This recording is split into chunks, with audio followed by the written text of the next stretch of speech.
Bab 2661. Makam Dewa. Setelah mengetahui kejahatan Ma Biao, wajah ketiga orang di ruang bersama langsung berubah. Pusat penahanan memiliki aturannya sendiri yang tidak tertulis, pembunuh sama sekali tidak boleh diprovokasi. Jadi setelah mendengar kata-kata Lin Yi, mereka bertiga semua menunjukkan tanda-tanda kecemasan di wajah mereka. Jangan bicara omong kosong, Zheng Lixi berkata. Dengan penampilannya yang pengecut, bagaimana mungkin dia seorang pembunuh? Aku tidak punya waktu untuk bicara denganmu. Apa kau sudah mengalahkannya? Tanya Lin Yi pelan. Apa, kau ingin membalaskan dendamnya? Zheng Lixi melirik Lin Yi. Ada yang datang ke rumah kita tapi sama sekali tidak mengerti aturan, tidak mengatakan apa-apa saat ditanya, memukulinya sudah lebih dari pantas. Karena Anda berkata begitu, keluhan punya akarnya dan utang punya pemiliknya, kami tidak takut memukul orang yang salah. Kau benar-benar memintanya. Gedebuk. Perkataan Zheng Lixi belum selesai ketika Luo Qi, yang melangkah di tepi tempat tidur umum, menendang wajahnya.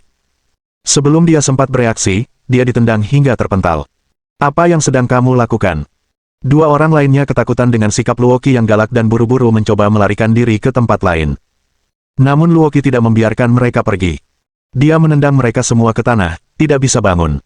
Dalam masalah ini, Luo Qi selalu berdiri di pihak Ma Biao, selalu membelanya. Menghadapi situasi semacam itu, dia melampiaskan semua kemarahan yang terpendam dalam dirinya kepada mereka. Suruh seseorang membawa mereka keluar dari sini, mereka merusak pemandangan, kata Lin Yi. Xiao Bing keluar dan menemui Zhou Qiang, yang sedang berjaga di ruang istirahat, untuk membawa Zheng Lixi dan dua orang lainnya. Zhou Qiang memanggil dua orang lagi dan pergi bersama. Melihat ketiga orang itu dengan wajah memar dan bengkak, dia tak kuasa menahan diri untuk diam-diam mengerucutkan bibirnya. Pada saat yang sama, dia merasa lebih khawatir tentang identitas Lin Yi dan yang lainnya. Zheng Lixi dan yang lainnya dibawa pergi, dan ruangan menjadi sunyi. Tanpa diduga, pertemuan kedua kita ada di sini. Menghadapi Lin Yi lagi, Ma Biao menurunkan pertahanannya. Mereka sering sekali menindas orang. Waktu itu, saya sempat berpikir, hidup itu terlalu melelahkan. Respon terhadap Lin Yi adalah diam lama. Tidak seorang pun dari ketiga orang itu tahu harus berkata apa, mereka merasa seolah-olah wajah mereka ditampar keras, terbakar kesakitan. Maaf, aku benar-benar ingin membantumu, tapi aku tidak berdaya. Sekali lagi, respon terhadap Lin Yi adalah diam berkepanjangan. Setelah sekitar 10 detik, Ma Biao akhirnya berbicara. Terima kasih. Saya tidak melakukan apapun, mengatakan hal itu membuat saya merasa tidak berharga. Kamu mengundangku makan malam kemarin, sudah lama aku tidak makan makanan seperti ini. Nada bicara Ma Biao tenang, tanpa gelombang. Namun hal itu membuat hati Xiao Bing dan Luo Qi sakit. Pada diri Ma Biao, mereka melihat kesepian. Di tengah dunia, namun diselimuti kegelapan. Kesendiriannya menerobos kebisingan, melintasi sungai-sungai lebar. Namun akhirnya, terjerumus ke dalam kubangan kesepian. Namun bagian yang paling menyedihkan adalah ketidakbergerakannya, pandangan matanya kosong, membiarkan tubuhnya tenggelam tanpa mengeluarkan suara sedikitpun. Xiao Bing menyeka air matanya, kesepiannya menggelegar dan menggetarkan hati. Mengundang Anda makan malam adalah suatu kehormatan bagi saya. Tatapan Ma Biao kosong, menatap kosong ke arah pintu di depannya. Dan minuman kerasmu, aku minum sedikit dan membunuhnya. Melihatmu berdiri tegak, aku merasa lebih terhormat. Terima kasih semuanya karena telah datang untuk berbicara dengan saya, selama bertahun-tahun ini, tidak ada seorang pun yang bersedia berdiri bersama saya atau berbicara sebanyak ini kepada saya. Maaf, saya datang dengan motif tersembunyi, tapi saya bersedia duduk dan mengobrol dengan Anda, selama Anda bersedia bicara, saya bersedia mendengarkan. Lin Yi mengulurkan tangan dan mengambil tas itu dari tangan Xiao Bing, membukanya, mengeluarkan isinya, dan perlahan-lahan mendorongnya di depan Ma Biao. Kamu tidak perlu khawatir tentang masa depan, aku akan bertanggung jawab sepenuhnya, aku tahu apa yang biasa kamu lakukan, inilah yang aku pilihkan untukmu. Kalian. Emosi Ma Biao berfluktuasi, ini adalah pertama kalinya Lin Yi melihat ekspresi seperti itu di matanya. Mata tua yang kabur, diselimuti kabut. Dua aliran air mata jernih mengalir turun. Semua emosi pada saat ini bagaikan sungai yang meluap, mengalir tanpa henti. Selama bertahun-tahun, apa yang ditunggunya adalah sebuah kepulangan. Ternyata aku bisa punya rumah. Jangan terlalu dipikirkan, meskipun kamu melakukan beberapa kesalahan saat itu, kamu sudah dihukum oleh hukum, kesalahanmu bisa dimaafkan. Tapi mereka semua sudah mati, sekarang giliranku. Maksudmu orang-orang yang bersamamu saat perampokan makam itu, tanya Lin Yi. Makam itu terkutuk, dan semua orang yang keluar mengalami kecelakaan, kata Ma Biao lirih. Makam yang mana? Makam Pingko. Ma Biao berkata. Kami lari dari sana, Mao Sanyo mengambil patung itu, tetapi dia menghilang setelahnya dan tidak pernah ditemukan. Kamu pasti membencinya, kan? Dia tidak punya kehormatan, kita tidak akan bekerja dengannya lagi, tidak perlu membencinya. Tapi dia memonopoli kentunganmu, kalau tidak, jual saja dan hidup di masa tua tidak akan jadi masalah. Kami sudah menerima uang, itu bukan tanpa alasan. Menerima uang? Lin Yi bertanya dengan heran. Makam itu, seseorang menyewa kami untuk turun, dia mengeluarkan uang 1 juta, menemukan kami berlima, tetapi Mao Sanyou mengambil patungnya, dan akhirnya kami hanya mendapat 500.000 sebagai deposit, tidak ada pembayaran akhir. Maka Mao Sanyou mengambil patung itu untuk dirinya sendiri dan kemudian menghilang. Kurasa dia sudah mati, makam itu punya kutukan, kematian abadi, kematian tanpa tidur, pada akhirnya semua orang mati tanpa dikuburkan. Setelah berpikir beberapa detik, Lin Yi bertanya, pada waktu itu, siapa yang menyuruhmu turun ke makam? Saya tidak tahu, yang saya tahu dia sangat kaya, semua orang memanggilnya Master 8, kami mengikuti dan memanggilnya seperti itu. Karena dia sudah membayar tapi Mao Sanyou mengambil barangnya, apakah dia marah? Dia tidak marah, tapi dia bilang dia akan membunuh Mao Sanyou. Dari beberapa kata ini, Lin Yi menduga bahwa orang yang bernama Master 8 pasti berpikiran sangat dalam. Jika tidak, dia tidak akan menghadapi masalah ini dengan tenang. Saya punya satu pertanyaan terakhir, saya harap Anda bisa memberi tahu saya. Makam siapa yang kamu rampok? Makam itu. Ma Biao mengulanginya, ekspresinya menjadi bingung. Lin Yi pun tidak merasa cemas, dia menunggu jawabannya, inilah yang paling ingin ia klarifikasi. Dia ingin tahu siapa saja orang-orang yang pergi ke Pulau Tilia saat itu. Namun tak lama kemudian, Lin Yi menyadari ada sesuatu yang salah. Wajah Ma Biao berubah sangat jelek, pucat seperti pasien yang sakit kritis, bahkan tubuhnya mulai gemetar. Ada apa denganmu? Apa kamu sedang tidak sehat? Tanya Lin Yi dengan nada mendesak. Itu. Ma Biao menjadi luar biasa gelisah, matanya yang kosong dipenuhi rasa takut. Itu bukan makam manusia, itu makam dewa. Bab 2662. Semoga perjalananmu aman. Hah, makam Tuhan. Perkataan Ma Biao membuat kedua wanita itu merinding. Suasana menyeramkan memenuhi ruangan. Tidak ada peti mati di sana, hanya patung, tempat para dewa disembah. Dewa macam apa? Lin Yi bertanya. Apakah mereka adalah dewa abadi dari Taoisme atau bodhisattva dari Buddhisme? Ma Biao tidak menjawab, hanya menatap ke depan dengan linglung, dan baru setelah waktu yang lama dia berkata. Tidak satu pun, mereka benar-benar abadi. Ses. Xiao Bing dan Luoqi menarik napas tajam. Ma Biao memiliki beberapa hambatan psikologis, tetapi secara mental dia normal. Kini, mendengar ucapan seperti itu dari orang yang normal secara mental membuat kedua wanita itu sangat penasaran dengan makam yang tidak dikenal itu. Bisakah kamu menggambarkan patung-patung yang kamu lihat? Lin Yi bertanya. Saya belum pernah melihat mereka sebelumnya, saya tidak tahu bagaimana menggambarkannya, itu tidak seperti apapun di dunia ini. Lin Yi mengerutkan kening, berpikir beberapa detik, lalu berkata. Apakah mereka mirip dengan patung yang diambil Ma Biao? Berbeda, kata Ma Biao, semuanya sangat aneh. Semuanya sangat aneh, gumam Lin Yi, dengan tatapan penuh pertimbangan di matanya. Orang bernama Master 8 itu menyuruhmu mencuri patung itu. Tahukah kamu patung jenis apa itu? Tahukah kamu berapa harganya? Tidak tahu. Lin Yi mengangguk, tidak berkata apa-apa lagi. Dia masih ingin bertanya lebih banyak lagi, tetapi mendapati tidak ada lagi pertanyaan yang perlu diajukan tentang patung dan makam itu. Mengambil napas dalam-dalam, Lin Yi sedikit menenangkan emosinya. Tadi kamu bilang makamnya di Pingkok, apakah itu Kabupaten Pingkok? 30 li ke arah timur, di sampingnya ada waduk. Lin Yi tahu Ma Biao memberitahunya lokasi yang tepat, untuk mencegahnya tersesat. Anda menyebutkan seseorang yang disebut Master 8, apakah Anda ingat detail lainnya? Tidak ingat. Apakah kamu ingat peta rutenya? Tidak ingat. Baiklah, itu saja untuk hari ini. Terima kasih sudah menceritakan banyak hal kepadaku, kata Lin Yi dengan serius. Saya seharusnya yang mengucapkan terima kasih semuanya. Kamu terlalu sopan. Lin Yi berdiri, berhenti sejenak, dan berkata. Saya akan berusaha semaksimal mungkin untuk menunda putusan ini, hanya ini yang bisa saya lakukan, maaf. Kamu sudah mentraktirku makan, itu sudah cukup, tidak perlu dikatakan lagi. Saya akan pergi sekarang, saya akan mengunjungi Anda lagi ketika saya punya waktu. Mereka bertiga pergi, menyapa Zhou Qiang, dan kembali ke mobil mereka. Kurasa ada satu hal yang bisa kita pastikan sekarang. Luoqi berkata. Alasan Mao Sanyou bersembunyi kemungkinan besar untuk menghindari orang bernama Master 8 itu. Pada masa itu, siapapun yang bisa menyisihkan $1 juta sama sekali tidak bisa dianggap enteng, dan hukumnya pun belum sepenuhnya kuat, menyingkirkannya pun mudah. Xiao Bing mengangguk, menyetujui penilaian Luoqi. Tapi masih ada pertanyaan dalam semua ini, kata Lin Yi. Ma Biao menyebutkan bahwa Tuan Delapan lah yang pertama kali menunjukkan foto patung itu kepada mereka, lalu mereka pergi mencurinya. Dengan kata lain, mereka hanyalah pion, sama sekali tidak menyadari tujuan patung itu. Berdasarkan fakta-fakta ini, mengapa Mao Sanyou mempertaruhkan nyawanya untuk mengambil patung itu? Analisis Lin Yi juga membuat kedua wanita itu terdiam. Hal ini memang agak membingungkan. Menurutku ada dua kemungkinan, kata Luoqi. Pertama, tidak seperti Ma Biao dan yang lainnya, Mao Sanyou dulu bekerja di museum, mungkin melalui jalur lain, ia menemukan rahasia patung itu, lalu kebetulan bertemu dengan Master Delapan yang sedang mencari benda ini, dan langsung memanfaatkan kesempatan itu. Kedua, mereka sebenarnya tidak mengetahui rahasia patung itu sebelum masuk ke dalam makam, tetapi begitu masuk ke dalam, Mao Sanyou mempelajari hal-hal tertentu melalui suatu cara, dan menjadi serakah. Lin Yi dan Xiao Bing mengangguk, menganggap analisis Luoqi masuk akal. Xiao Bing, aku akan memberimu dua tugas, selidiki Master Delapan itu, lalu periksa lokasi makamnya, lihat apa yang ada di sekitar sana. Lin Yi berkata dengan lembut.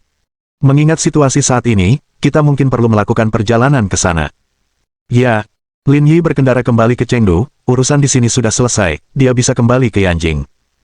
Bagi Lin Yi, perjalanan ini tidak sia-sia, setidaknya dia telah menemukan lokasi makam tersebut. Tapi Ma Biao yang malang. Terpenjara oleh belenggu mental, terkurung dalam makam pikirannya. Dering-dering-dering. Dalam perjalanan ke Chengdu, telepon Lin Yi berdering, nomornya tidak dikenal. Halo, saya Zhou Qiang. Saudara Zhou, sapa Lin Yi sambil tersenyum. Ada sesuatu yang terjadi di sini, Ma Biao bunuh diri. Bunuh diri? Kapan itu terjadi? Ekspresi Lin Yi berubah saat dia menginjak rem. Tepat setelah kamu pergi, sekitar waktu makan, dia menusuk rakeannya dengan sumpit, tidak bisa diselamatkan. Saya akan kembali dan melihatnya. Oke. Lin Yi memutar balik mobilnya, dan menceritakan isi panggilan telepon itu kepada Xiao Bing dan Luoqi. Lalu terjadi keheningan panjang. Kakak Lin benar, dia sudah menemukan tempatnya, dan tidak ingin hidup lagi, kata Luoqi. Dia tidak ingin hidup, dia ingin kembali ke rumah spiritualnya. Xiao Bing menghela napas dan berkata, selama bertahun-tahun, dia mungkin telah menunggu momen seperti itu, dan sekarang, momen itu telah tiba. Bunuh diri pakai sumpit, dia lebih kejam dari yang kubayangkan, kata Luoqi. Lagi pula, dia adalah perampok makam, kekejaman seperti itu tidak mengejutkan. Kata Xiao Bing. Jika bukan karena 10 tahun itu, mungkin sekarang, dia akan menjadi seseorang yang sangat berpengaruh. Memang, setelah sekitar 20 menit berkendara, ketiganya kembali ke biro. Dengan Zhou Qiang memimpin jalan, mereka melihat tubuh Ma Biao. Lukanya mengerikan, namun wajahnya menunjukkan sedikit kedamaian. Setelah melihat Ma Biao untuk terakhir kalinya, Lin Yi menutupi tubuhnya dengan kain putih lagi. Saudara Zhou, bagaimana masalah ini akan ditangani? Keluarga korban telah mengajukan gugatan hukum. Biasanya, ada banyak prosedur hukum yang harus diikuti. Namun, karena korban bunuh diri, semuanya akan disederhanakan. Cobalah untuk menyelesaikannya secara damai. Bagaimana kalau begini? Tarik talinya, biar aku yang bawa mayatnya. Dia seperti ini sekarang, perlu dimakamkan di suatu tempat. Zhou Qiang terkekeh, kamu harus menghubungi pimpinan untuk itu, aku tidak bisa menyetujuinya. Baiklah, aku mengerti. Lin Yi menjawab sambil tersenyum. Kemudian, Lin Yi menelepon pemimpin terkait, tidak menemui kendala apapun. Segera setelah itu, dengan memanfaatkan koneksi pemimpin setempat, kremasi dilaksanakan keesokan paginya, dan Lin Yi membawa abunya ke Chengdu, menguburkannya di sebuah pemakaman. Lin Yi meletakkan bunga yang telah disiapkan di depan makam Ma Biao dan berkata dengan lembut. Beristirahat dalam damai. Bab 2663. Tidak ada petunjuk.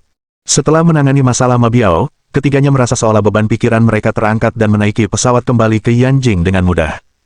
Hanya dalam beberapa hari yang singkat ini, sekali lagi mereka mengalami guncangan emosional. Mereka menyadari bahwa mereka tidak maha kuasa dan tidak dapat membantu semua orang. Sedikit setelah pukul 4 sore, ketiganya kembali ke Yanjing. Lin Yi tidak mempunyai rencana lain dan pergi beristirahat di tempat Liang Ruoxu. Selain menghabiskan waktu bersama istri dan anaknya, seluruh waktunya dihabiskan untuk memikirkan masalah makam. Keesokan harinya, Lin Yi tidak pergi ke Brigade Pengawal Pusat, memilih untuk menghabiskan waktunya bersama Liang Ruoxu dan anak itu. Melihat anak itu tumbuh hari demi hari, kesuraman di hati Lin Yi pun sirna.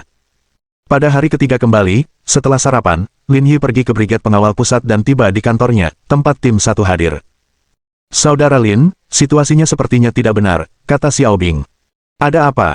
Makam yang disebutkan Mabiao ditemukan lebih dari 20 tahun yang lalu, kata Xiao Bing. Menurut penyelidikan tim peneliti, itu adalah makam seorang putri dari dinasti Ming awal. Meskipun banyak artefak berharga yang ditemukan, tidak ada yang cocok dengan catatan Mabiao. Telah menemukan. Lin Yi bergumam, berdasarkan garis waktu, seharusnya ditemukan tidak lama setelah Mabiao dipenjara. Tahun pertama dia dipenjara, kata Xiao Bing. Saya menelepon untuk memastikan, rupanya, seorang bos lokal menyewa sebidang tanah itu, berniat membangun desa nelayan di sebelah waduk. Saat menggali fondasi, mereka menemukan makam kuno, yang tidak ada hubungannya dengan Mabiao. Setelah beberapa detik terdiam, Lin Yi berkata, apakah Anda punya foto dari tempat kejadian? Ya, tapi tidak banyak. Untuk benar-benar memahami situasinya, kita harus melakukan kunjungan langsung. Lin Yi mengangguk dan berkata, apakah kita sudah menemukan siapa Master 8 yang disebutkan Mabiao? Itu sudah lama sekali, tidak mudah dilacak. Masih butuh waktu. Pertama, cari foto-fotonya untuk saya lihat, dan petanya. Semua orang di tim 1 berkumpul di kantor. Xiao Bing menemukan lebih dari selusin foto dan sebuah peta. Lin Yi memperhatikan mereka dengan saksama, tetapi alisnya berkerut dalam. Mabiao mengatakan, makam kuno yang menyembunyikan patung itu berjarak sekitar 30 km dari Kabupaten Pingkok, yang berarti di sekitar waduk. Namun, kedua sisinya dikelilingi pegunungan, sehingga kemungkinan hanya sisi barat dan selatan yang tersisa. Makam putri yang ditemukan tim arkeologi berada di sisi barat waduk, kurang dari 1 kilometer jauhnya. Jika Mabiao tidak berbohong, kemungkinan besar sisi selatanlah yang berada di sana. Orang berbicara jujur sebelum meninggal, saya tidak percaya Mabiao akan berbohong. Tapi masalahnya, ketika makam sang putri ditemukan, tim arkeologi juga mensurvei daerah sekitarnya. Jika ada makam lain di sisi selatan, kecil kemungkinan mereka akan melewatkannya, kata Zhao Jianfeng. Itu juga bagian yang tidak bisa saya pahami, kata Zhao Yunhu. Meskipun mungkin mereka melewatkan sesuatu, kemungkinannya sangat kecil. Semua orang terdiam, pikiran mereka terhenti di titik ini. Lin Yi berpikir kemungkinan Mabiao berbohong sangat rendah, bahkan mustahil. Tetapi fakta-fakta yang dipaparkan di hadapan mereka tidak masuk akal. Menurutmu, apakah makam misterius itu ada di bawah gunung? Tanya Luoqi. Tidak mungkin, kata Sui Qiang.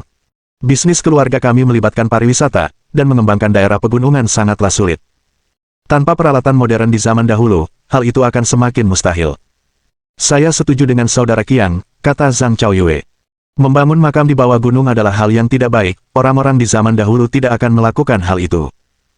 Jika benar-benar dibangun di bawah gunung, jaraknya juga tidak tepat, jarak garis lurusnya melebihi 40 km, yang tidak sesuai dengan apa yang dikatakan Mabiao, kata Zhao Yunhu. Kecuali jika sudah terlalu lama berlalu dan dia salah ingat. Analisis tersebut kembali menimbulkan keheningan panjang. Untuk mengetahui apa yang terjadi, sepertinya kita perlu mengunjungi lokasi kejadian.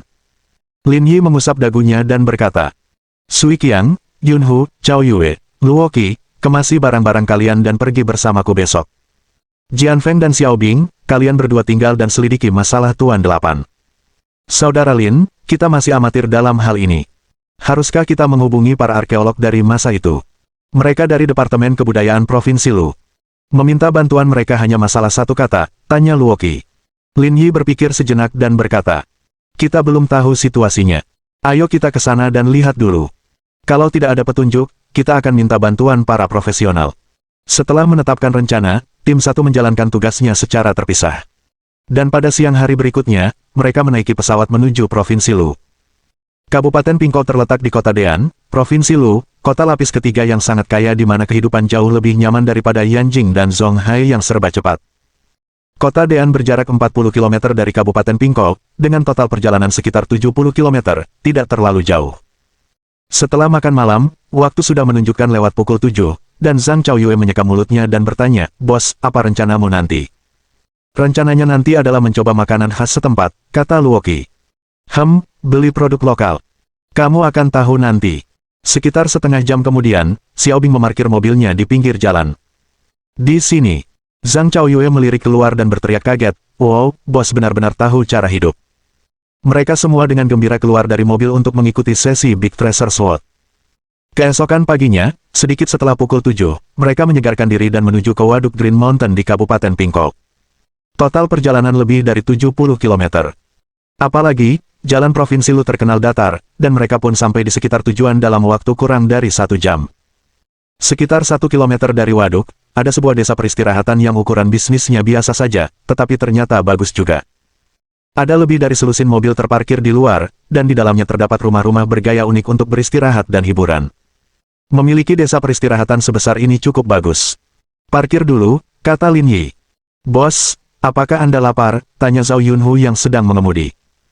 Ayo kita keluar dulu, kumpulkan beberapa informasi dari orang-orang di sini, dan mungkin kita bisa menemukan beberapa berita yang berguna. Masuk akal. Mengikuti rencana Lin Yi, mereka semua keluar dari mobil satu demi satu. Luoqi merapikan rambutnya, meregangkan badan dan memperlihatkan pinggangnya yang ramping dan indah. Gigi ikan. Melihat tanda di samping mereka yang bertuliskan, ikan gigi spesial, Luoqi tak dapat menahan rasa penasarannya, apakah kalian sudah mencoba ikan ini? Ya, rasanya sangat enak, kata Zhang Chaoyue, kalau kita tidak terburu-buru, kita bisa mencobanya. Kok aku belum pernah mendengarnya sebelumnya? Ikan jenis ini hanya dikenal di daerah setempat, dan baru populer beberapa tahun belakangan ini, jadi belum banyak yang tahu, ujar Zhang Chaoyue. Tekstur ikan gigi sangat bagus, dagingnya sangat padat. Seberapa tegas? Zhao Yunhu bertanya. Seperti Nona Luo kita, kata Zhang Chaoyue. Bab 2664. Makam Putri yang Menyeramkan. Sialan, aku akan menendangmu sampai mati. Semua orang tertawa, dan Lin Yi melambaikan tangannya. Baiklah, karena kita sudah di sini, mari kita coba makanannya dulu. Dengan rencana itu, rombongan menuju ke restoran di daerah yang indah itu. Mereka memesan beberapa hidangan spesial berbahan ikan, yang harganya tidak murah. 6 hidangan tersebut harganya lebih dari 2.000. Tapi rasanya sungguh lezat. Meski dipandang sebelah mata oleh Lin Yi, hidangan ini tetap istimewa. Bos, apakah ikan gigi ini hanya tersedia di tempatmu? Tanya Lin Yi. Pemiliknya adalah seorang pria parubaya berusia 40-an, tidak terlalu tinggi, tampak cukup cerdik, dan memegang sebatang rokok. Tidak hanya di seluruh negeri, tapi di seluruh dunia, hanya tersedia di sini, kata pemilik parubaya itu. Kalau tidak, saya tidak akan menghabiskan lebih dari 10 juta untuk mengambil alih waduk saat itu. Kelompok itu agak terkejut. Mampu mengeluarkan lebih dari 10 juta untuk membangun waduk, orang ini tidak menunjukkan jati dirinya yang sebenarnya. Jadi itu berarti ikan gigi merupakan makanan khas dari waduk Green Mountain. Ya, seperti ikan putih besar di timur laut, tidak ada tempat lain yang memilikinya, kata pemilik parubaya itu. Dan saus untuk ikannya adalah sesuatu yang saya racik sendiri, Anda tidak bisa merasakan rasa ini di tempat lain. Rasanya sungguh enak, pantas untuk mampir dan makan di sana, Lin Yi memberikan penilaian yang adil. Benar sekali. Bukan cuma kalian, banyak orang asing juga yang datang untuk makan. Lin Yi mengangguk sambil tersenyum lalu mengalihkan topik pembicaraan ke makam kuno. Bisnis seperti ini biasanya mementingkan keberuntungan. Kudengar ada makam kuno yang digali di dekat sini. Apa kau tidak khawatir nasib buruk kalau berbisnis di sini?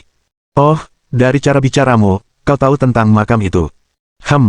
Kelompok itu merasakan sesuatu yang aneh, meletakkan sumpit mereka, dan mendengarkan dengan saksama kata-kata pemilik restoran. Saya hanya mendengar rumor, saya tidak tahu detailnya. Kalau Anda senggang, bos, ceritakan saja pada kami. Sebenarnya tidak ada yang istimewa dari makam itu, hanya saja makam itu cukup menyeramkan. Pemiliknya menghisap rokoknya dan berkata, kudengar setelah makam itu digali dulu, negara tidak mempermasalahkannya.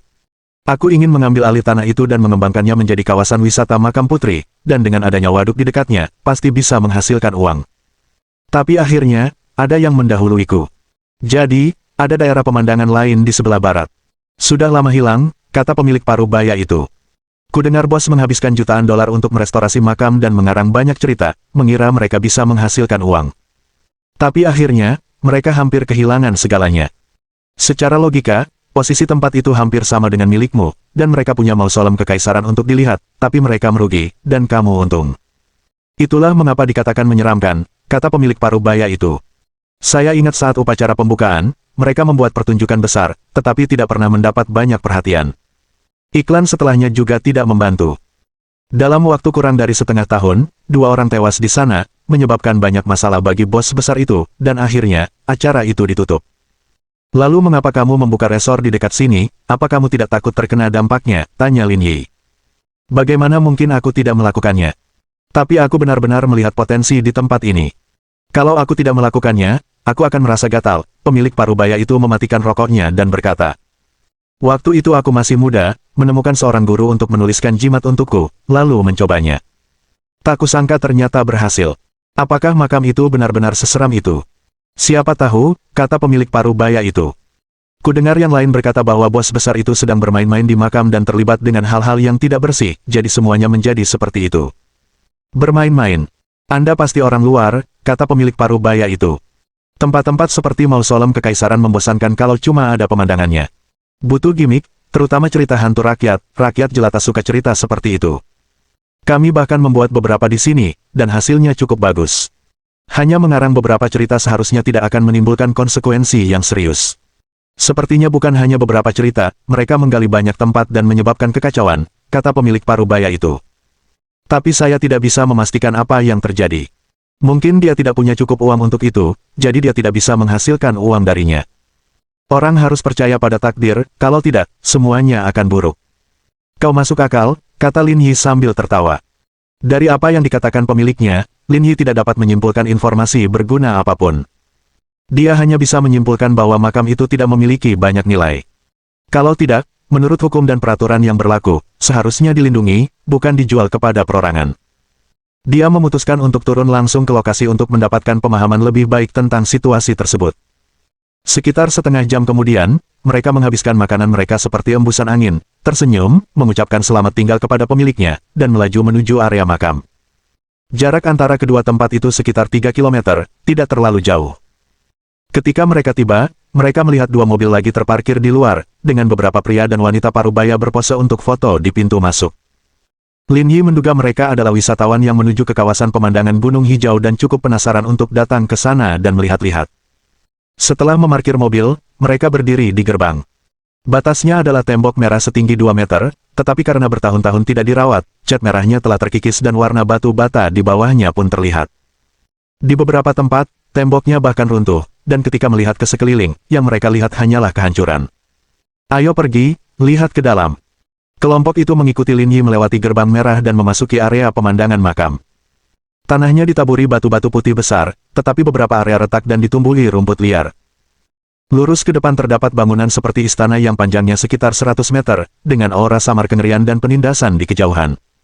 Di tempat lain, ada bangunan-bangunan yang lebih kecil, yang tidak ada satupun yang bisa disebutkan namanya oleh Lin Yi. Semua jejak buatan manusia, tidak ada perasaan nyata sama sekali, kata Luoqi. Jika saya membangun bangunan serupa di tempat lain dan mengklaim itu makam seseorang, saya juga bisa menjualnya. Kamu benar-benar bisa, kata Sui Qiang.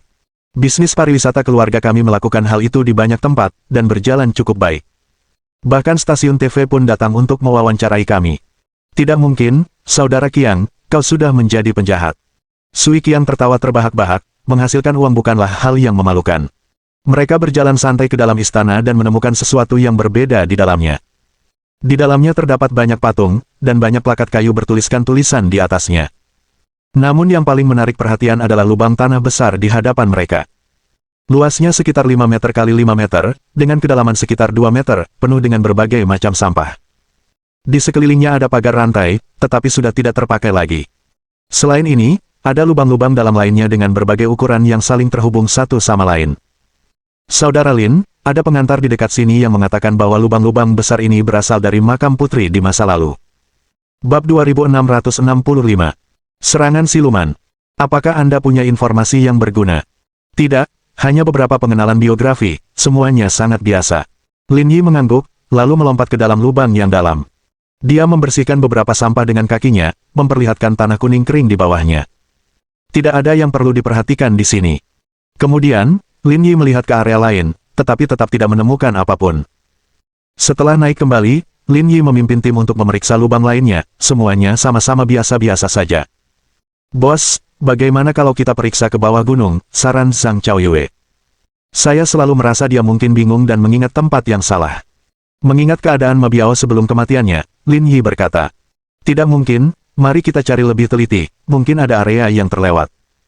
Tapi tempat ini sudah dieksplorasi secara menyeluruh oleh tim arkeologi, tidak mungkin ada yang terlewat. Anda tidak bisa melihat masalah masa lalu dengan perspektif modern, kata Lin Yi. Coba pikirkan, makam ini ditemukan lebih dari 20 tahun yang lalu. Seperti apa Tiongkok saat itu? Praktis tidak ada perangkat modern, dan sebagian besar deteksi dilakukan secara manual, yang mudah menyebabkan kelalaian. Setelah berhenti sejenak, Lin Yi melanjutkan. Lihatlah tempat ini lagi, hanya ada beberapa lubang, kemungkinan besar itu adalah seorang putri biasa yang dimakamkan dengan santai di sini. Berdasarkan fakta-fakta ini, para ahli saat itu mungkin tidak terlalu memperhatikan, sehingga kemungkinan ada sesuatu yang terlewatkan lebih besar dari yang kita bayangkan. Mendengar analisis Lin Yi, kelompok itu menganggapnya masuk akal. Namun, melihat sekeliling, tidak ada sesuatu yang mencurigakan terlihat. Bos, haruskah kita memberitahu brigade untuk membawa orang dan peralatan, saran Sui Qiang. Brigade Garda Pusat tidak dikelola oleh kami. Tanpa bukti yang kuat, memobilisasi personel tidaklah tepat. Mari kita selidiki lebih lanjut dan lihat situasinya terlebih dahulu. Bagaimana kalau meminta bantuan Penatua Lu, apakah itu akan berhasil? Tanya Luoqi. Dia mungkin setuju, tapi sekarang adalah masa yang spesial, aku tidak ingin mengganggunya. Di masa lalu, Lin Yi tidak akan terlalu memikirkannya. Namun kini, saat Liang Xianghe perlahan-lahan melepaskan kekuasaan dan keluarga Wang kembali kuat setelah 2 tahun bersembunyi, kehati-hatian perlu dilakukan. Maka kita hanya bisa berusaha lebih keras untuk menemukan buktinya. Lin Yi mengangguk, ayo pergi, lihat di tempat lain. Kelompok itu pergi ke bagian belakang istana, di mana terdapat beberapa bangunan kecil. Selain itu, banyak pula kisah legenda yang dikisahkan untuk menarik perhatian. Lihat di sini, ada sumur. Zhang Chaoyue berdiri di dekat sebuah sumur, diameternya sekitar setengah meter, dengan sebuah plakat di sampingnya yang menjelaskan asal-usul sumur itu. Sumur penitipan anak. Luoqi berjalan mendekat, penasaran, dan berkata, maka anak sang putri dilemparkan ke dalam sumur, dan agar dapat mati bersama anaknya, ia memerintahkan pembangunan makamnya di sini. Jangan percaya semua ini, itu semua rekayasa. Kata Zhao Yunhu. Tidak ada orang normal yang akan melakukan hal seperti itu tidak mengikuti aturan. Lagi pula, dia seorang putri, permintaan dan perlakuan khusus adalah hal yang wajar, bukan, jawab Luoqi. Bahkan meski keduanya bagian dari Brigade Garda Pusat, telah melihat skenario berdarah yang tak terhitung jumlahnya. Tetapi pria dan wanita selalu berbeda. Menghadapi masalah seperti itu, Zhao Yunhu lebih rasional, sementara Luoqi lebih emosional. Ditambah lagi, Luoqi adalah penggemar drama istana, yang membuatnya semakin tertarik. Sederhana saja, mari kita lakukan percobaan. Zhao Yunhu menyarankan. Aku yakin itu sumur palsu, kedalamannya tidak lebih dari 10 meter. Aku yakin itu nyata, kata Luoqi. Jika kau kalah, cucilah kakiku malam ini. Tidak masalah. Tapi kalau kalah, beritahu aku warna celana dalammu. Ayo lakukan, siapa takut siapa. Baiklah, berhenti main-main. Tepat saat mereka hendak memverifikasi keaslian sumur itu, suara Lin Yi terdengar. Tidak banyak yang bisa dilihat di sini, mari kita beralih ke tempat lain. Kelompok itu meninggalkan makam putri dan menuju ke daerah pegunungan di arah timur laut. Mereka menghabiskan sepanjang hari berkendara di sekitar tepi gunung, tidak menemukan apapun. Sekitar pukul 6 sore, rombongan kembali ke Green Mountain Resort. Berencana untuk makan malam di Titfish sebelum kembali ke Dean City untuk beristirahat. Bagaimana harimu? Pemandangan di sini cukup indah, ya, tanya pemilik parubaya itu sambil tersenyum. Memang, tapi makam putri itu sudah sangat lapuk, mungkin akan runtuh dalam beberapa tahun. Itu tidak dapat dihindari, dengan sejarah yang begitu mengerikan, tidak seorang pun dapat memastikannya. Bos, bolehkah aku bertanya sesuatu? Zhao Yunhu bertanya. Ada sebuah sumur di makam putri yang disebut sumur penurun anak, kau pasti tahu tentang itu, kan? Tentu saja aku tahu, ada apa? Apakah sumur itu asli atau palsu? Oh, itu palsu. Kata pemilik parubaya itu sambil menyalakan sebatang rokok. Saya belum banyak belajar, tapi saya sering menonton acara TV. Sebutkan nama orang yang akan membangun makam di samping sumur, makam itu pasti palsu. Sambil membuang abu rokoknya, pemilik yang sudah setengah baya itu melanjutkan. Soal sumur penitipan anak, itu cuma akal-akalan untuk mengelabui masyarakat, kalau tidak, siapa yang mau berkunjung? Hahaha. Zhao Yunhu tertawa terbahak-bahak, menatap Luoqi. Taruhan adalah taruhan, malam ini, saat tidak ada orang di sekitar, kami akan memenuhi janji. Sial, jangan sombong. Luoqi menatap pemilik parubaya itu, apakah informasimu sudah dikonfirmasi, atau hanya kabar angin? Pertanyaan ini membuat pemilik setengah baya itu lengah. Di mana saya bisa memastikannya? Saya baru saja mendengarnya. Jadi apa yang kamu katakan belum tentu akurat, kan? Dengan baik. Pemilik setengah baya itu tersenyum canggung, saya memang tidak punya bukti. Dengar itu. Dia juga mendengarnya di suatu tempat, jadi itu tidak akurat, kau tidak bisa menganggapku kalah. Kau memang orang yang tangguh, tapi besok aku akan membawa alat untuk mengujinya, dan kau harus mengakui kekalahan. Ayo lakukan, siapa takut siapa. Lin Yi tidak ikut berdebat, malah makan dalam diam dan menganalisis sumber masalahnya. Tetapi bahkan setelah menyelesaikan makannya, dia tidak dapat membuat kesimpulan apapun. Apa rencana untuk besok, bos? Setelah makan malam, Luoki bertanya. Hubungi para arkeolog dari masa lalu, suruh mereka datang besok dan memeriksa daerah ini, kata Lin Yi. Satu-satunya kemungkinan yang bisa kupikirkan adalah ada makam tersembunyi lainnya di sini. Malam itu, rombongan kembali ke kota Dean, bersiap bertemu dengan tim arkeologi. Aktivitas malam hari sekali lagi memperlihatkan ciri khas lokal. Setelah sesi pedang harta karun besar yang luar biasa, mereka merasa rileks dari ujung kepala hingga ujung kaki. Keesokan harinya, pukul 9 pagi, semua orang sudah siap dan meninggalkan pusat pemandian. Di mana titik pertemuannya? Tanya Lin Yi. Starbucks di bawah Wanda Plaza. Ayo kita pergi ke sana sekarang. Mendengar seruan Sui Qiang, Lin Yi segera berbalik. Bersamaan dengan itu, suara tembakan yang memekakkan telinga pun terdengar. Sebuah peluru membelah udara, menembus dada Sui Qiang. Bab 2666. Keanekaragaman dunia. Sui Qiang. Saudara Qiang. Penonton pun terkesiap. Penduduk setempat yang lewat bahkan lebih terkejut, berdiri diam, tidak bisa bergerak. Menurut pemahaman mereka, hal seperti itu tidak seharusnya terjadi di China. Namun setelah tembakan, sebuah GL-8 tanpa izin melaju kencang ke kejauhan. Sial, aku akan mengejar mereka, Zhang Chaoyue mengumpat dengan keras. Tidak bisa mengejar, ayo selamatkan dia dulu. Lin Yi menggendong Sui Qiang dan menempatkannya di dalam mobil.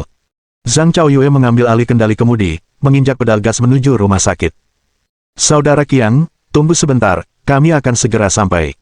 Luoki melepas pakaiannya dan menempelkannya pada luka untuk membantu menghentikan pendarahan Sui Qiang. Luoki, hubungi departemen terkait, tutup semua pintu keluar, tinggalkan satu, dan cari GL-8 biru di seluruh kota. Suara Lin Yi sangat tenang, namun penuh dengan ancaman.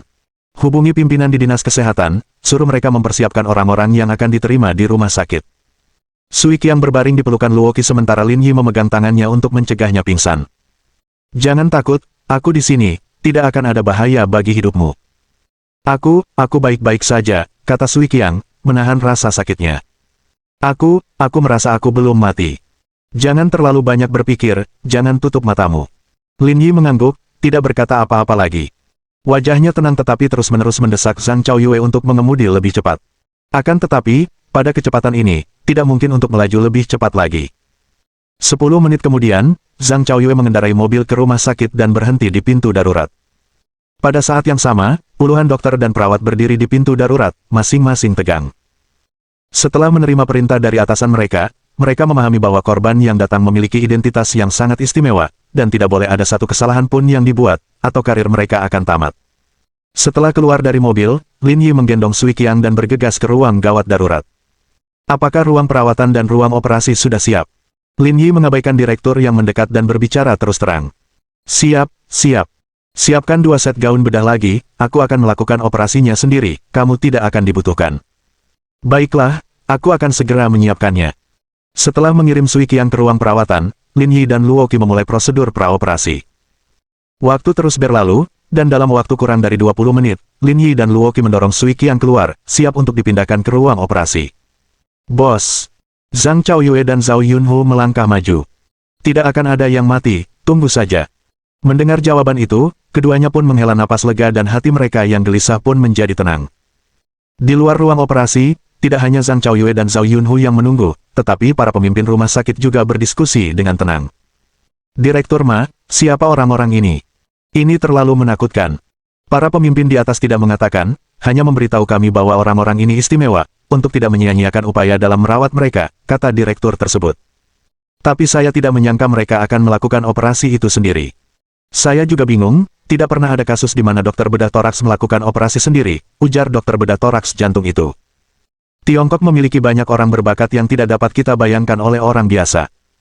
Selama percakapan, direktur melirik Zhang Chaoyue dan Zhao Yunhu, berkata. Selain itu, baru saja pimpinan daerah juga menelepon, mengatakan untuk memberikan perawatan secara menyeluruh, tidak mungkin orang biasa bisa mendapatkan perawatan seperti itu. Mengerikan, kata ahli bedah kardiotoraks. Melihat mereka tampak berusia sekitar 30 tahun, berani melakukan operasi seperti itu sekarang juga, sungguh mengesankan. Di usia mereka, saya belum lulus dengan gelar dokter. Itulah mengapa mereka luar biasa, mungkin 1 dari sejuta, desah sang sutradara, kita tidak bisa membandingkan orang. Keduanya berdiskusi dengan tenang selama beberapa saat, lalu menunggu dengan tenang. Namun selama ini, kedua orang itu merasakan kesenjangan dunia dengan lebih jelas. Lebih dari 30 kendaraan tiba di rumah sakit, langsung menuju ruang operasi. Para pemimpin rumah sakit secara kolektif merasa bingung, semakin penasaran dengan tamu tak diundang ini. Sekitar 2 jam kemudian, pintu ruang operasi terbuka, dan Lin Yi serta Luoqi mendorong Sui Qiang pasca operasi keluar. "Bos!" Zhang Chaoyue dan Zhao Yunhu menyapa mereka. Semuanya berjalan lancar. Mendengar 4 kata itu, keduanya merasa lega sepenuhnya. "Dorong dia ke bangsal, aku akan segera kembali." Ketiganya mendorong Sui Qiang menjauh, sementara Lin Yi tetap tinggal untuk menemui para pemimpin yang datang mendengar berita itu. Selain beberapa basa-basi, topik utama yang dibahas adalah bagaimana menangkap tersangka. Lebih dari 1 jam komunikasi akhirnya berhasil menyelesaikan semua rincian. Lin Yi berganti pakaian bedah dan kembali ke bangsal. "Saudara Lin, semua metrik stabil, mungkin saudara Qiang akan segera bangun," kata Luoqi.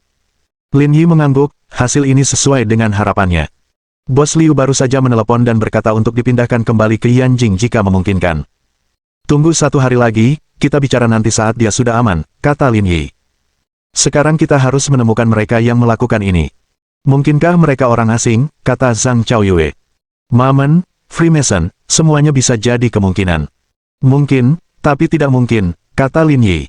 "Senjata mereka tidak canggih, tidak seperti Mamen atau Freemason. Keahlian menembak si penembak memang bagus, tapi tidak top tier.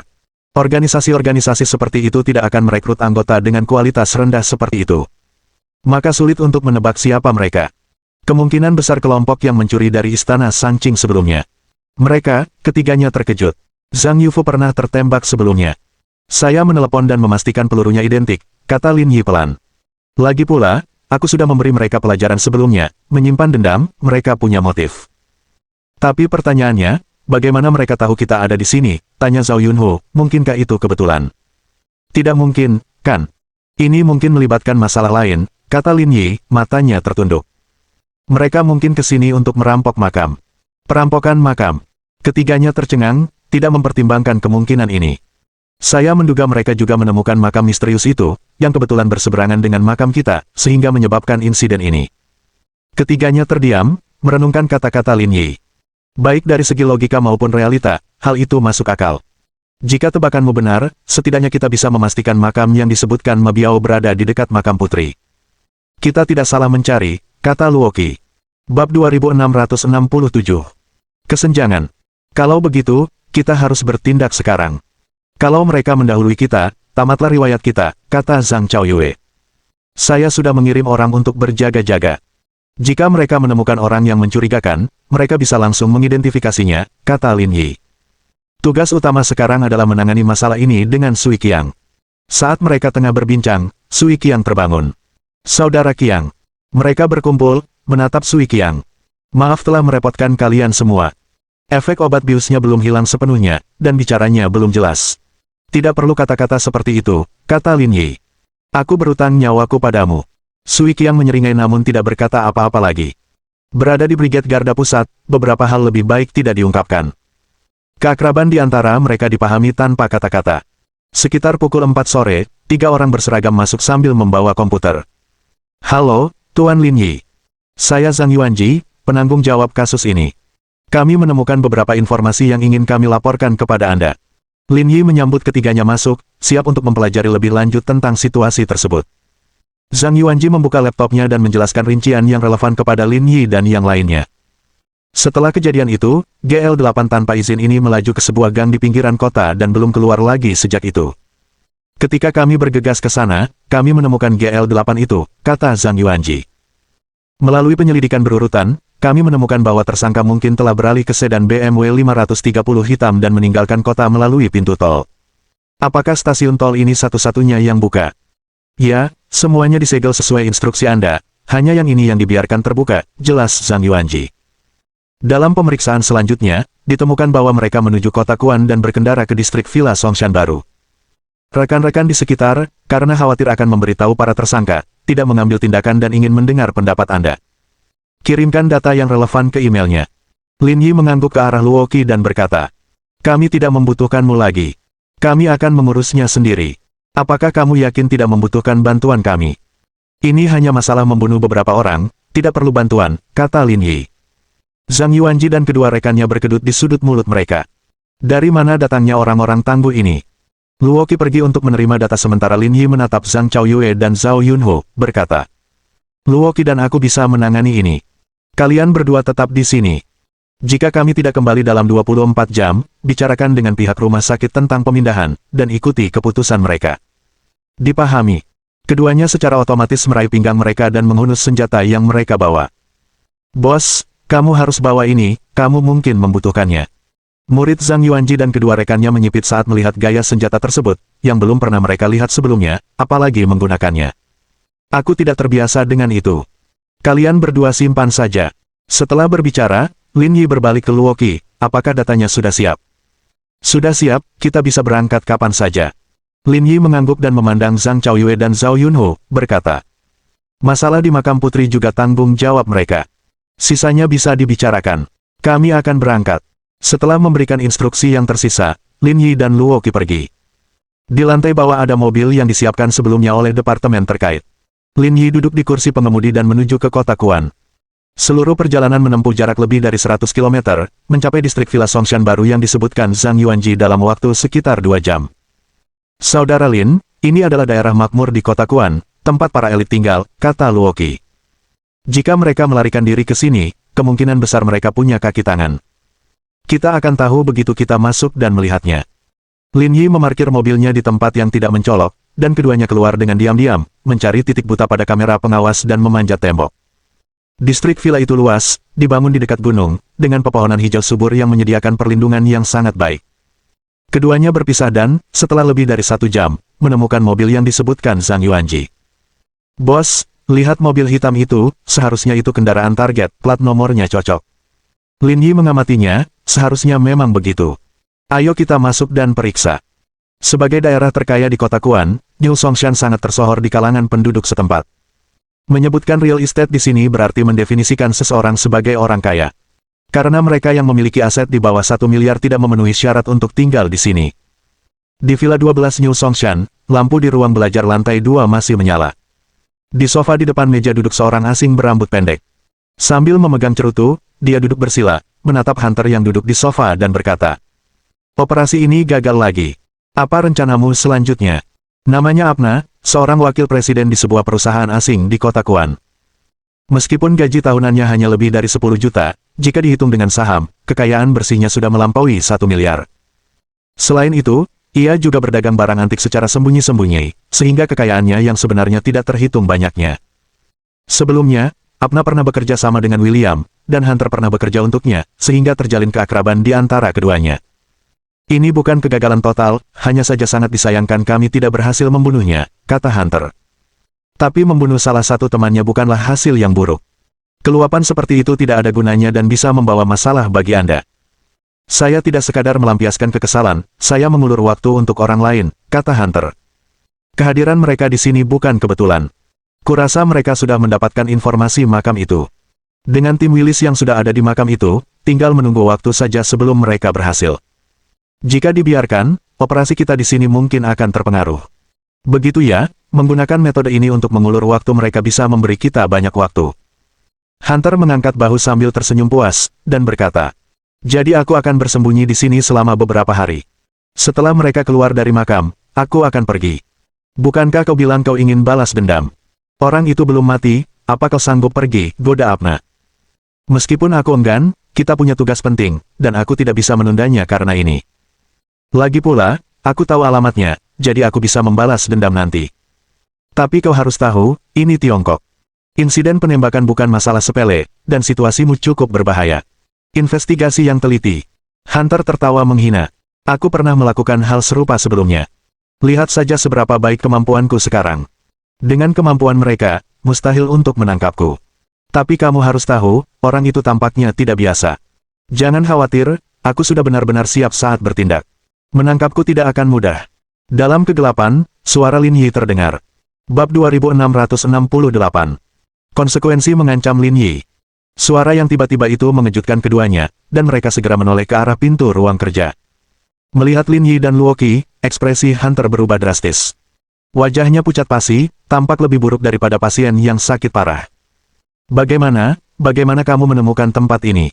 Jantung Hunter nyaris melompat keluar dari tenggorokannya. Pencarian di seluruh kota. Lin Yi mengangkat bahu, apakah jawaban ini memuaskan? Keduanya tertegun di tempat dan tidak dapat berbicara untuk waktu lama. Terutama Hunter, yang pikirannya benar-benar kosong. Dalam pertemuan mereka sebelumnya, dia tahu Lin Yi tangguh dan memiliki pengaruh tertentu di Tiongkok. Tetapi dia tidak menyangka Lin Yi memiliki kemampuan supranatural seperti itu. Dengan cepat, Hunter menjadi tenang.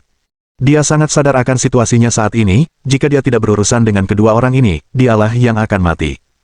Sialan, jangan pikir aku takut padamu. Hunter sangat cepat, mencabut pistol dari punggungnya. Namun gerakan Lin Yi bahkan lebih cepat. Dalam sekejap, dia mencabut pisau bedah dari punggungnya, menjentikan pergelangan tangannya, dan pisau bedah itu membelah udara, menembus pergelangan tangan Hunter. Terdengar teriakan. Darah berceceran di mana-mana. Hunter mencengkeram pergelangan tangannya, terjatuh ke tanah, tidak mampu berdiri. Sementara itu, Apna sudah ketakutan setengah mati, duduk di sofa, tidak berani bergerak. Bawa keduanya pergi. Lin Yi mencengkeram Hunter seperti sedang mengangkat anjing mati, menyeretnya ke mobil, sementara Luoki menahan Apna, dan mengikutinya dari belakang. Apa yang akan kau lakukan? Ini tidak ada hubungannya denganku, jangan tangkap aku, teriak Apna. Luoki mengarahkan senjatanya ke kepala Apna, aku tidak bertanya padamu, jadi sebaiknya kau tidak bicara. Apna segera menutup mulutnya, gemetar ketakutan, tidak berani bernapas dengan keras. Lin Yi mengendarai mobil, membawa keduanya ke stasiun, di mana seseorang telah menunggu mereka. Berdasarkan instruksi Lin Yi, keduanya dibawa ke ruang interogasi yang berbeda, siap untuk diinterogasi secara terpisah. Orang ini terluka, haruskah kita mengirimnya untuk dirawat terlebih dahulu? Orang yang berkoordinasi dengan Lin Yi bernama Chen Dalong, berpangkat kapten tim. Tidak perlu membuang-buang sumber daya medis kita. Itu tidak perlu, kata Lin Yi. Aku akan menginterogasinya terlebih dahulu, dan setelah itu, aku akan menyusahkan Kapten Chen untuk membantu membereskan kekacauan ini. Tidak masalah, pimpinan sudah memberitahu kita untuk bekerja sama tanpa syarat, selama masih dalam kemampuan saya, silakan saja memerintah. Terima kasih, Kapten Chen. Setelah mengungkapkan rasa terima kasih, Lin Yi menatap Luoki, dan keduanya memasuki ruang interogasi. Chen Dalong memperhatikan keduanya dengan ekspresi rumit, tenggelam dalam pikirannya. Kapten Chen, aku merasa kedua orang ini tidak mudah untuk diganggu, apalagi prianya, bahkan wanitanya pun terasa sangat haus darah. Bawahan Chen Dalong, Fu Dong berkata. Saat berbicara di telepon tadi, saya menanyakan identitas mereka, tetapi pimpinan tidak memberitahu saya, kata Chen Dalong serius. Hah, luar biasa, kata Fu Dong terkejut. Kau muridnya, dia menyimpan rahasia bahkan darimu. Ini bukan tentang menyembunyikan rahasia dariku, dia juga tidak tahu dari mana orang-orang ini berasal, kata Chen Dalong. Tapi dia bilang kalau perlu, dia saja harus menuruti perintah, apalagi kita. Hah. Fu Dong mendengar ini dan merasa gelisah, sosok dewa macam apa ini? Tidak perlu menebak, bahkan menggunakan akal sehat saja sudah memberitahu kita bahwa mereka pasti dari anjing. Kapten Chen, apakah menurutmu mereka akan menggunakan penyiksaan untuk mendapatkan informasi? Tadi saya bilang untuk mengirim tersangka ke perawatan dulu, tapi mereka menolak. Jadi, saya rasa mereka tidak akan menggunakan metode konvensional. Saya hanya bisa mendoakan yang terbaik untuknya. Ini benar-benar intens. Sementara itu, Lin Yi dan Luoki juga mulai menginterogasi Hunter. Yang terakhir ditahan di kursi, dan karena kehilangan banyak darah, kulitnya buruk. Apa tujuanmu datang ke sini? Tanya Lin Yi singkat. Kamu biarkan aku pergi, dan aku akan memberitahumu. Jangan bernegosiasi denganku, bisik Lin Yi. Kalau begitu aku tidak akan mengatakan apa-apa, Hunter mencibir, tampak yakin bisa mengalahkan Lin Yi. Dalam pandangan Luoki, sikap Hunter sudah cukup untuk mendorongnya menuju kematian. Kamu tidak mau bicara, iya. Kecuali kau membiarkanku pergi, aku tidak akan mengatakan apapun. Hunter bersikeras, bahkan memperlihatkan senyum mengejek. Dilihat dari sikapmu, kau pikir aku tidak berani membunuhmu, jadi hari ini, terserah padamu. Dengan itu, Lin Yi mengeluarkan belati master pertahanan dan berjalan menuju Hunter. Jika kau punya nyali, bunuh aku dan biarkan aku melihat apakah kau benar-benar punya nyali, kata Hunter. Jika kau berani melakukannya, kau tidak akan mendapat apa-apa, jangan salahkan aku karena tidak memperingatkanmu. Gedebuk. Lin Yi tidak membuang kata-kata, menusuk perut Hunter. Ekspresi Hunter membeku, darah mengucur keluar saat dia menatap Lin Yi dengan saksama. Dia tidak menyangka Lin Yi benar-benar berani menyerangnya. Dan dengan cara yang begitu langsung. Dalam pandangan Luoki, hasil ini tampak wajar saja. Pengambilan gambar dilakukan pada siang hari, seandainya sudutnya tidak meleset, apakah Sui Qiang dapat bangun masih belum diketahui. Lin Yi datang untuk membalas dendam, interogasi hanyalah insidental. Dan sikap Hunter benar-benar menguras semua kesabarannya. Sekalipun tindakan itu tidak rasional, Lin Yi tidak peduli.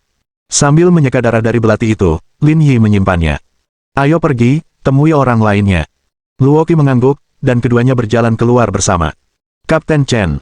Saat keluar, Lin Yi menyapanya, tolong bersihkan kekacauan ini, maaf atas masalah yang ditimbulkan. Tidak ada masalah, itu yang harus kita lakukan. Kami akan menginterogasi orang lain, sisi ini ada di tanganmu.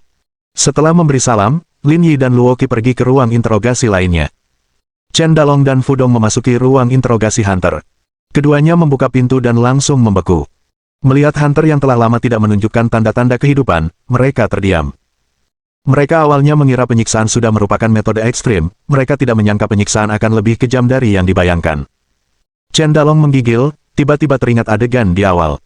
Ia telah mengusulkan untuk merawat Hunter terlebih dahulu, tetapi mereka mengatakan hal itu tidak diperlukan, dengan alasan hal itu akan membuang-buang sumber daya medis. Ternyata dia sudah merencanakan untuk melakukan ini. Di sisi lain, Lin Yi dan Luo Qi tiba di ruang interogasi Apna. Lin Yi sudah menguasai informasinya dengan baik. Awalnya, Apna bisa tetap tenang, tetapi setelah melihat bercak darah di sekujur tubuh Lin Yi, detak jantungnya langsung meningkat. Jangan pernah pikirkan masalah Hunter, itu bukan urusanmu. Ungkapkan semua yang kau tahu, itu demi kebaikanmu. Bab 2669. Butuh sesuatu. Temukan Lan Xiang. Kamu, apa yang kamu lakukan padanya? Kamu nggak perlu tahu itu. Tahu itu nggak akan ada gunanya. Kamu bisa sakit karena shock, dan itu nggak baik. Lin Yi duduk di meja, katakan saja apa yang kau ketahui. Apa yang ingin kamu ketahui? Apa hubunganmu dengan Hunter? Hampir nggak berteman, kurasa. Kita pernah kerja bareng sebelumnya. Lin Yi melirik dokumen-dokumen itu dan berkata, menurut catatan, Anda wakil presiden grup Omars di kota Kuan, dan memegang jabatan tinggi. Kenapa Anda mau berteman dengan orang seperti dia?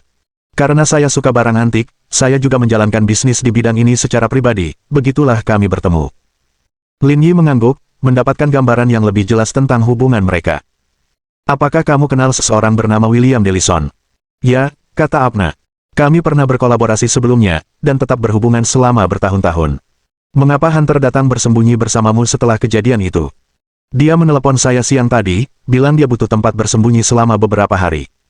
Saya tidak terlalu memikirkannya dan membiarkannya datang.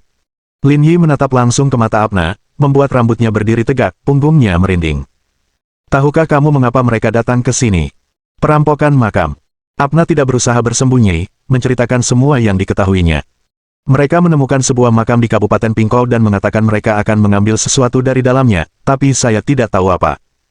Lin Yi dan Luo Qi bertukar pandang, apa yang dikatakan Apna persis sesuai dugaan mereka sebelumnya. Apakah kamu yakin tidak tahu apa yang ada di dalam makam itu? Lin Yi berkata dengan lembut. Sebaiknya pikirkan baik-baik sebelum menjawab. Masa depanmu cerah, jangan rusak gara-gara masalah ini. Apna bergidik, rambutnya berdiri tegak. Saya benar-benar tidak tahu apa-apa lagi, kata Apna. Saya bukan salah satu dari mereka, tidak tahu banyak, hanya saja mereka di sini untuk merampok makam. Lin Yi menatap mata Apna, dilihat dari bahasa tubuhnya, dia tidak berbohong. Sekian untuk hari ini, tapi kuharap kau tutup mulut. Kalau kau berani membocorkan sepatah kata pun, kujamin kau akan minum teh bersama Tuhan besok. Dimengerti, aku tidak akan mengatakan apapun. Lin Yi tidak lagi memperhatikan Apna, dan pergi bersama Luo Qi. Kapten Chen, kita sudah selesai, kata Lin Yi. Tapi tahan orang Apna ini beberapa hari lagi, jangan lepaskan dia terlalu cepat.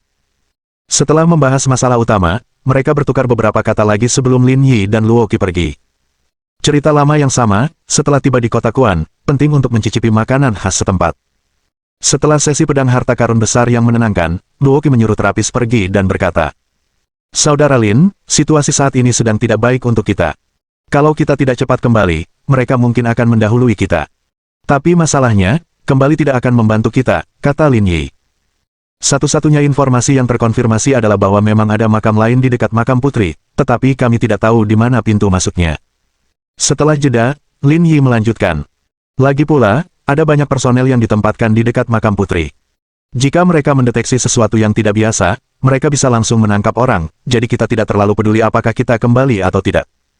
Benar, kata Luo Qi santai, tangannya di belakang kepala. Sepertinya kita harus menyelidiki lebih lanjut. Kalau semuanya gagal, mulai saja menggali, aku sudah merencanakannya. Lin Yi tertawa, apa rencanamu? Belanjakan sedikit uang untuk membeli makam putri, lalu gali sesuka hati kita. Lagi pula, sekolah teknik Lanxiang letaknya strategis di kota Kuan. Itu salah satu caranya, hanya saja agak merepotkan. Memang merepotkan, tapi kita sedang berada di masa yang tidak biasa, jadi kita tidak seharusnya merepotkan tetua Lu. Kau benar sekali, kata Lin Yi. Tapi aku tidak tahu apa lagi yang ada di makam itu yang sudah dirampok Ma Biao dan gerombolannya, sesuatu yang menurut William layak untuk dicuri lagi. Aku juga belum menemukan jawabannya, kata Luoqi. Ma Biao bilang makam itu bukan makam manusia, jadi isinya mungkin berbeda dari yang kita bayangkan. Berdasarkan situasi saat ini, kalau kita tidak menemukan makam itu, kita tidak akan menemukan jawabannya. Satu-satunya penjelasan mungkin adalah isinya tidak dapat diukur dengan uang, seperti patung itu. Benar. Luoqi menghela napas dan berkata, kalau dipikir-pikir sekarang, Tuan Delapan memang orangnya, tahu tentang makam itu. Kalau tidak, kita tidak akan menemukan begitu banyak hal. Baiklah, berhentilah memikirkan hal-hal ini, tidurlah, kita akan kembali pagi-pagi besok. Keesokan harinya, mereka berkendara kembali ke Dean City. Setelah istirahat malam, kondisi Sui Qiang membaik pesat, mampu berputar dan bergerak. Bos, maaf atas masalah ini, kata Sui Qiang dengan malu. Masalah apa? Berhenti bicara omong kosong, kata Lin Yi. Sui Qiang tersenyum sederhana, mengalihkan topik. Saya merasa baik-baik saja, kenapa tidak mengirim saya kembali, kalian teruskan penyelidikan, jangan tunda kemajuannya. Kedengarannya bagus. Lalu Lin Yi memeriksa Sui Qiang lagi. Mengetahui semua indikator baik-baik saja, ia mengatur penerbangan untuk mengirim Sui Qiang kembali ke Yanjing. Setelah menyelesaikan semua hal itu, waktu sudah lewat pukul 2 siang. Ayo, kita lihat lagi makam putri. Bos, kami sebelumnya menghubungi tim arkeologi, tetapi setelah insiden saudara Qiang, kami meminta mereka untuk kembali dan menunggu kabar. Haruskah kami menghubungi mereka lagi? Tanya Zhang Chaoyue. Tidak untuk saat ini, kata Lin Yi. Dulu tidak ada yang ditemukan, mungkin sekarang juga tidak ada. Kalau tidak berhasil, panggil saja beberapa ekskavator dan mulailah menggali, aku tidak percaya kita tidak akan menemukan apapun. Tidak masalah. Setelah memutuskan rencana, keempatnya melaju sekali lagi ke makam putri. Sambil mengamati sekeliling, mereka dapat melihat orang-orang berpatroli di kejauhan, tampaknya tidak menemukan apapun. Melihat hal ini, sebaiknya hubungi saja penggali secara langsung, kata Zhang Chaoyue. Lihatlah lebih dekat, mungkin kita akan menemukan sesuatu yang baru. Sambil berkata demikian, Lin Yi memimpin ketiganya sekali lagi ke makam putri. Kembali ke sini bukan karena makam putri mencurigakan. Karena di sekelilingnya, sejauh mata memandang, gersang, satu-satunya tempat yang patut ditelusuri hanyalah makam putri.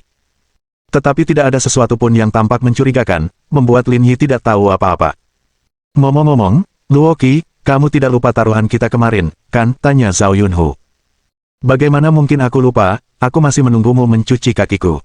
Ayo kita uji sekarang, aku ingin kau kalah secara adil. Ayo, kita coba saja, aku tidak takut padamu. Bab 2670. Keraguan. Pertama-tama, perlu diperjelas, selama sumur ini kedalamannya tidak lebih dari 10 meter, maka sumur ini dianggap palsu. Tidak masalah, kata Luoqi sambil sedikit memiringkan kepalanya. Bos, Chaoyue, apakah kamu juga ingin ikut bertaruh? Tanya Zhao Yunhu. Jangan libatkan aku, kata Zhang Chaoyue. Aku sudah tahu warna celana dalamnya, jadi aku akan melewatkannya juga. Sialan. Apa kalian berdua sedang merencanakan sesuatu yang licik? Teriak Zhao Yunhu dramatis. Kenapa ini sesuatu yang harus kupikirkan terus? Kau bisa mengetahuinya dengan mudah. Lin Yi mengusap dagunya, mungkin aku hanya lebih tampan darimu. Zhao Yunhu, kamu benar-benar tidak adil. Jangan berlama-lama, cepatlah dan mulai, hari ini kamu harus mengambilkan aku air untuk mencuci kaki. Tunggu saja sampai kalah. Zhao Yunhu tidak membuang waktu dan mengambil batu dari tanah, melemparkannya ke dalam sumur, kemudian mereka berdua menajamkan telinga, mendengarkan dengan tenang. Bagi orang awam, suara sekecil itu pasti tidak terdengar. Tetapi Zhao Yunhu dan Luoqi keduanya berada pada level D, dengan pendengaran jauh lebih baik daripada orang biasa. Banyak suara halus yang tidak dapat keluar dari telinganya. Namun setelah 1 atau 2 detik, tidak ada suara sama sekali. Tidak ada suara, gumam Zhao Yunhu. Haha, kamu kalah, kan? Luoqi menepuk bahu Zhao Yunhu, datanglah ke kamarku malam ini untuk mencuci kakiku, aku akan memberimu kesempatan untuk mendekatiku. Zhao Yunhu terus menggaruk dagunya, bingung. Ada yang tidak beres, ini pasti sumur palsu, tidak mungkin digali sedalam itu. Berhentilah membuat alasan dan datanglah untuk mencuci kakiku malam ini. Tunggu dulu, biar aku cari tahu, sumur ini pasti palsu, pasti ada yang salah di suatu tempat. Mendengar percakapan mereka, Lin Yi dan Zhang Chaoyue yang tengah menyelidiki, secara naluriah menoleh untuk melihat. Dalam alam bawah sadar mereka juga sebagian besar percaya bahwa sumur itu palsu. Jika itu nyata, itu akan agak aneh. Tidak mungkin, aku harus mencoba lagi.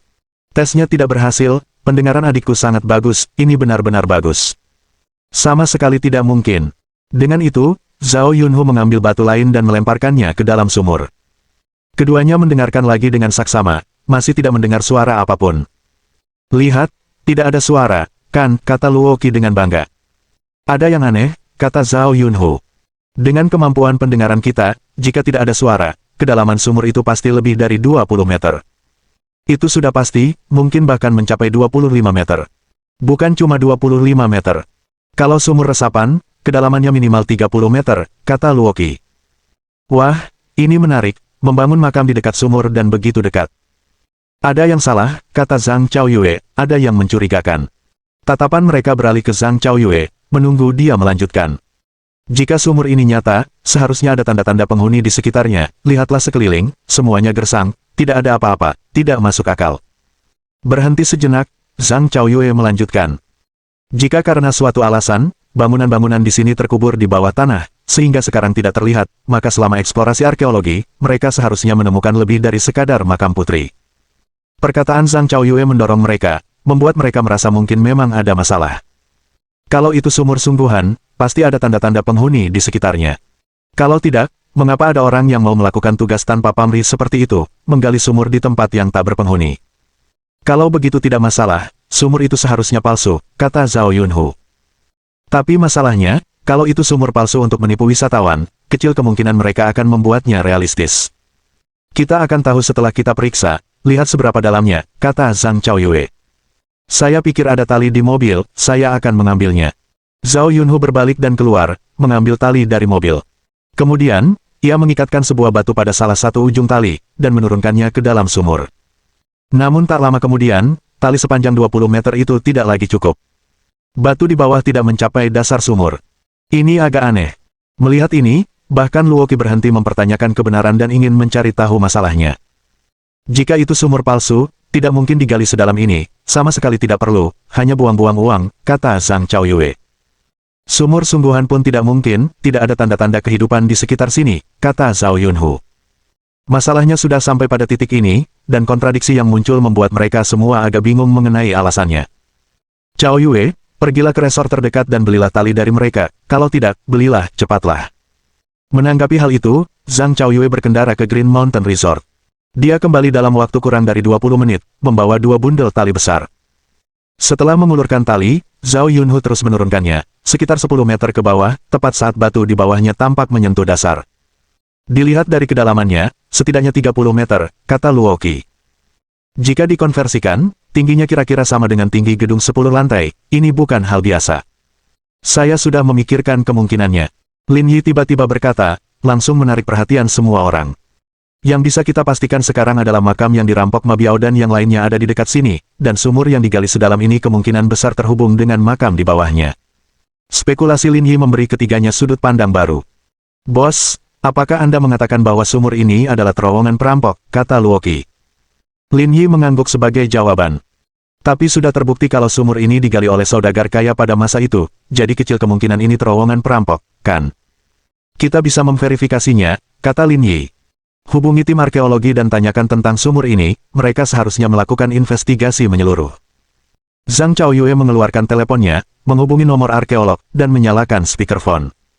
Direktur Zhou, ini Zhang kecil. Saya ingin bertanya tentang makam putri. Saya baru saja akan menelepon Anda, apakah Anda butuh bantuan kami? Kami siap dan bisa datang kapan saja. Pembicaranya adalah seorang pria parubaya. Dulu, ia adalah anggota tim arkeologi dan telah dipromosikan menjadi direktur selama bertahun-tahun. Tidak ada masalah besar, tidak perlu datang, kata Zhang Chaoyue sambil tersenyum.